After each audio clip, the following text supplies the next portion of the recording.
pagi Ibu Bapak Saudara, berjumpa kembali dalam program Morning Call GPIB bersama dengan saya Pendeta Septi Berprosli Lungsir yang saat ini bertugas sebagai Ketua Majelis Jemaat di GPIB Immanuel Kediri. Pada kesempatan pagi ini saya biasanya merekam video di ruangan atau halaman gedung gereja.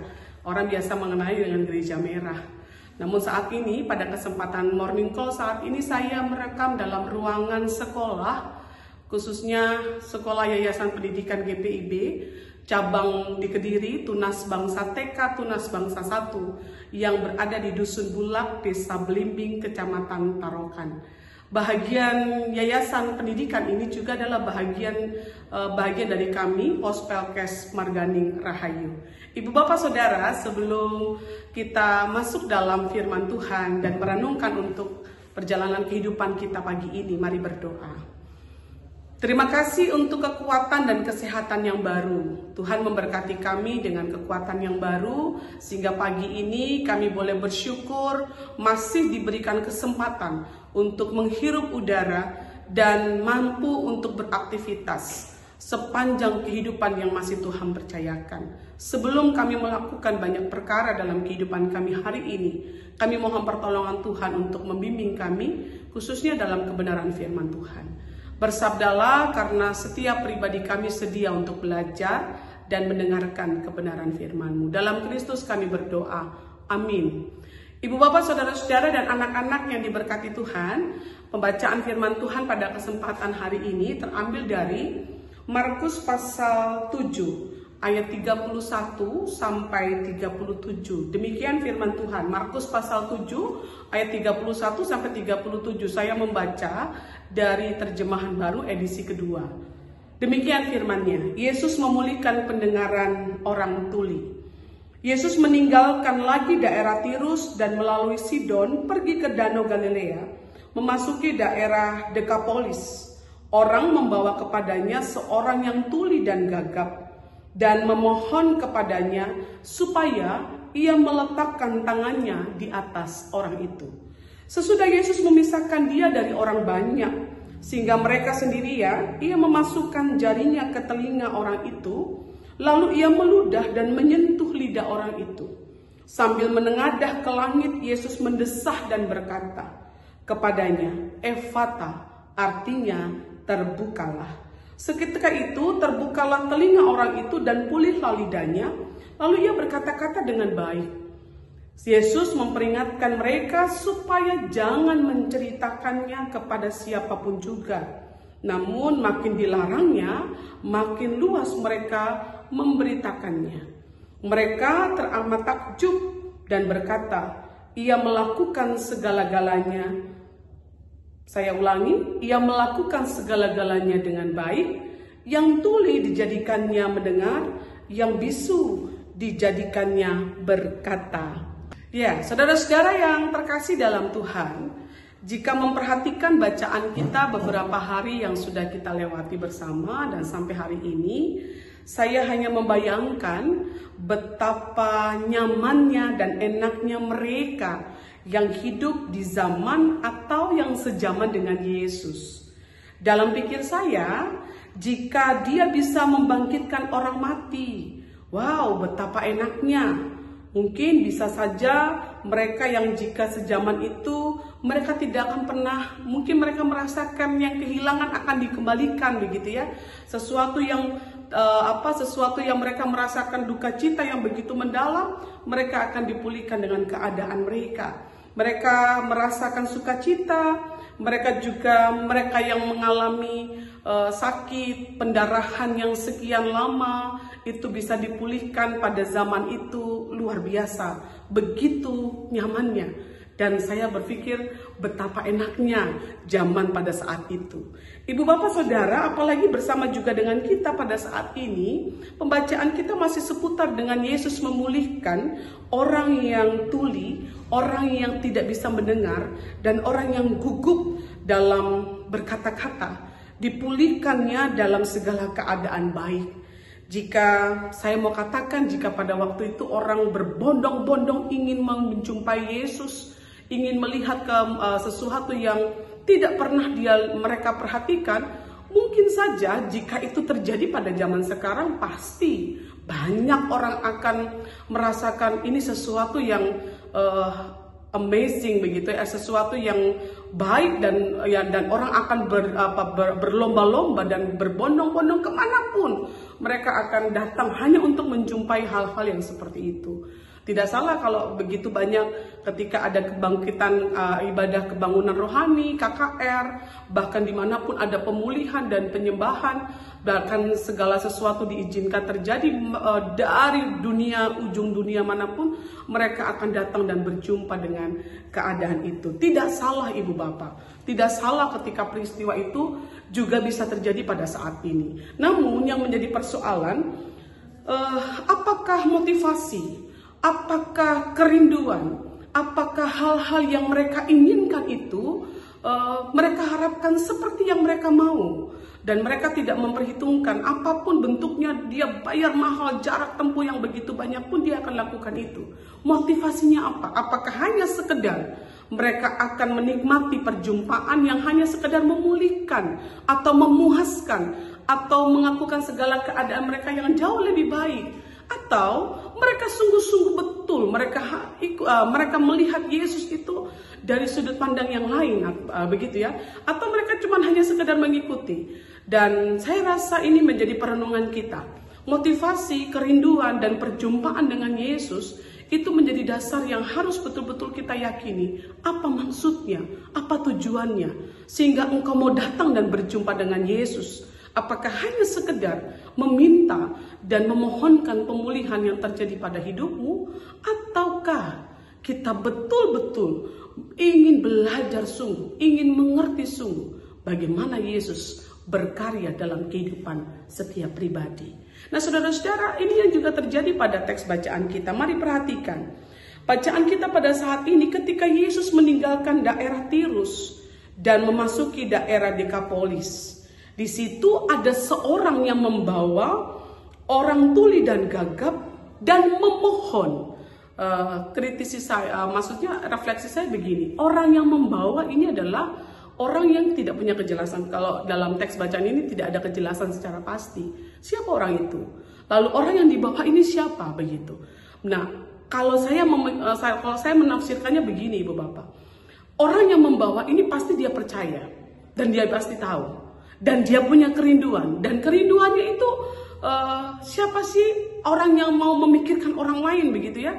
Dia tidak kenal, dia tidak tahu, tapi dia tahu kondisi orang ini sedang dalam keadaan tidak baik begitu. Maksudnya dia dalam kondisi tuli dan gagap dalam berbicara.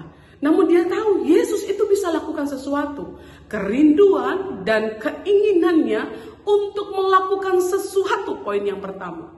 Kerinduan dan keinginannya untuk memulihkan orang lain, itu yang menjadi dasar dia untuk berjumpa dengan Yesus. Dan yang catatan yang berikutnya, apakah orang tuli ini tahu siapa Yesus? Yang pasti tidak, namanya tuli kan tidak bisa mendengar. Mungkin dia hanya menyerahkan diri, dia hanya ya sudahlah, saya mau dibawa kemana, saya dibawa saja. Begitu, ini pikiran saya ya Ibu Bapak. Tapi orang yang membawa ini, orang yang punya kerinduan, orang yang punya niat, orang yang betul-betul punya kesungguhan untuk berjumpa, bukan dirinya, tapi orang lain yang ditolong untuk menjumpai Yesus. Dan dia memohonkan itu, dan kalau kita melihat mungkin kalau bahasa memohonkan mungkin jauh lebih dalam, mungkin dia berharap sungguh supaya Yesus melakukan sesuatu hal bagi hidupnya. Dan Ibu Bapak, mari kita lihat apa yang Yesus lakukan. Di ayat 33, ketika Yesus melihat orang itu memohon kepada Yesus, ayat 33 dikatakan, sesudah Yesus memisahkan dia dari orang banyak, sehingga mereka sendirian dan memasuki jarinya ke telinga orang itu, lalu meludah dan menyentuh lidah orang itu sambil menengadah ke langit. Yesus mendesah dan berkata kepadanya, Efata, terbukalah. Maka ayat 37, seketika itu terbukalah telinganya, dan orang itu pun dipulihkannya sehingga ia bisa mendengar dan juga bisa berkata-kata dengan baik. Ibu Bapak, itu yang dilakukan oleh Yesus kepada orang yang dibawa oleh seseorang tadi untuk berjumpa. Lalu Yesus memberikan waktu sendiri dengan orang itu. Yesus ingin tahu, bukan karena orang yang membawanya, tapi Yesus juga mau melihat secara lebih jauh. Apakah orang yang akan dipulihkan ini benar-benar mau ada dalam pemulihan? Benar-benar mau sungguh-sungguh ingin melakukan atau ingin merasakan karyanya. Dan saya rasa ini hal yang menurut saya luar biasa. Yesus ingin lihat sejauh mana orang yang akan dipulihkan itu betul-betul mengalami kuasanya. Dia tidak mau diperlihatkan oleh banyak orang. Dia memberikan diri dan waktunya hanya berdua. Sehingga proses spiritualitas itu boleh terjadi dalam kehidupan orang yang tuli dan gagap. Saudara-saudara, ini yang menjadi perenungan kita pada kesempatan hari ini. Mari belajar. Belajarlah bahwa kalau Yesus bisa melakukan pemulihan pada orang tuli dan gagap, maka saya juga mau katakan kepada ibu bapak saudara dan saya, hari ini juga saudara juga akan boleh mengalami pemulihan itu dalam kuasanya. Dengan berbagai macam persoalan tentunya, dengan berbagai macam keadaan pastinya. Bahkan dengan situasi yang pastinya berbeda ya ibu bapak, kita tidak akan pernah sama untuk mengalami pemulihan dengan Tuhan dengan seseorang yang lain dengan cara yang berbeda. Namun saya mau katakan begini, mari belajar. Belajarlah sungguh-sungguh untuk kenal Yesus begitu ya. Belajar sungguh-sungguh untuk mengenal siapa Allah. Jangan hanya karena kita melihat sesuatu yang rasanya mustahil, lalu ingin mendapatkan sesuatu yang lebih baik, lalu kita dekat, tapi pada kenyataannya kita juga nggak dekat-dekat banget begitu ya. Tidak, pastinya begitu. Tapi kerinduan untuk berjumpa dan memulihkan orang lain, itu saya senang dengan karakter orang yang membawanya. Bahwa dia punya keyakinan sungguh Yesus pasti bisa melakukan pemulihan bagi orang tuli. Dan dia ingin lihat apakah ia betul-betul ingin melakukan pemulihan. Dan itu saya juga mau katakan, mari kita juga bisa menjadi alat berkat Tuhan seperti itu. Kesungguhan kita untuk memulihkan orang lain, kesungguhan kita untuk memperkenalkan Yesus dalam kehidupan sesama dalam banyak karya, ada begitu banyak. Pastinya hari ini saudara harus bersyukur. Jika pagi hari saudara bisa bangun dengan kekuatan yang baru, masih bisa bernafas dengan kekuatan yang baru, ini keajaiban Allah. Ceritakanlah itu, kemanapun saudara pergi, sampaikanlah itu. Apa yang saudara rasakan sepanjang kehidupan saudara, apa yang saudara alami, apa yang saudara lakukan, dan apa yang saudara alami dengan kuasa Kristus. Ceritakan itu, supaya yang dibuat Allah itu baik adanya. Ibu bapak saudara, saya sengaja untuk ada dalam kelas belajar mengajar Tunas Bangsa 1, Yayasan Pendidikan Cabang Kediri di Dusun Bulak, Desa Belimbing, Kecamatan Tarokan. Tunas Bangsa 1, kami hadir di dalamnya. Saya bersyukur bahwa TK ini boleh membawa banyak hal, begitu ya. Meskipun dalam segala keterbatasan, meskipun dalam segala keadaan mereka yang sangat minimalis. Tapi saya katakan begini, saya bersyukur. Jumlah mereka tidak banyak Bapak Ibu. Anak-anak ada 14 anak. Dan hampir 80% mereka bukan orang Kristen, bukan jemaat asli, tapi masyarakat yang ada di sekitar. Artinya, rasa syukur saya bahwa TK ini bisa menjadi berkat untuk masyarakat sekitar, meskipun ada banyak-banyak TK yang lain. Jumlahnya juga relatif juga tidak terlalu banyak, hampir sama. Tapi mungkin kita yang paling kecil. Tapi saya katakan begini Bapak Ibu, kecil pun kita, tapi nama Tuhan tetap dimuliakan. Kecil pun jumlahnya, tapi TK ini tetap menjadi kehadiran banyak orang. Meski dalam segala keterbatasan. Para guru dengan setia hanya 2 orang para guru. Namun di TB2 itu ada 21 orang anak-anak. Gurunya justru bukan orang kita. Gurunya adalah orang di luar Kristen. Tapi mereka mau mengajarkan tentang kekristenan yang luar biasa. Saya mau katakan terbukalah. Yayasan pendidikan ini juga terbuka bagi banyak orang untuk menyampaikan kabar keselamatan dalam karya Allah. Maka ceritakanlah itu. Saya menceritakan itu karena kehadiran TK ini menjadi berkat bagi dusun yang ada di Bulak, Desa Belimbing dan Kecamatan Tarokan. Dan saya percaya bukan hanya kami yang saja juga mengalami banyak hal, bahkan bukan hanya kami yang bisa menceritakan itu. Tapi hari ini saya mau katakan, mari ceritakan itu. Dimanapun ibu bapak saudara berada, dalam keadaan apapun, ceritakanlah kasih Allah.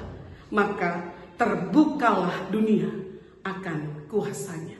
Selamat menyatakan itu, selamat menjadi berkat. Tuhan memberkati, amin. Mari berdoa. Terima kasih Tuhan untuk pagi ini. Berkatilah kami, setiap kami yang mendengarkannya. Biarlah telinga kami terbuka untuk menceritakan kebaikan Tuhan dalam karya-Mu.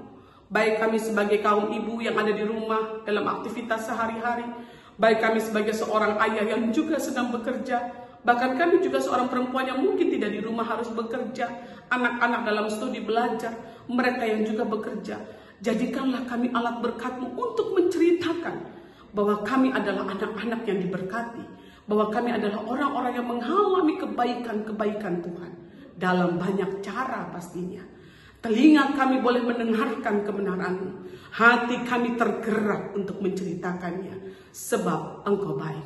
Berkati hari ini dalam kuasa dan kasih sayang Tuhan, pakailah kami untuk menjadi kesukaan dan kecintaan Tuhan. Terima kasih ya Bapa di surga, dalam Kristus kami berdoa, dan di dalam Kristus kami memohon. Terpujilah Allah kekal selamanya. Amin. Selamat pagi, selamat berkarya, dan terus menceritakan kebaikan Tuhan. Tuhan memberkati. Salam.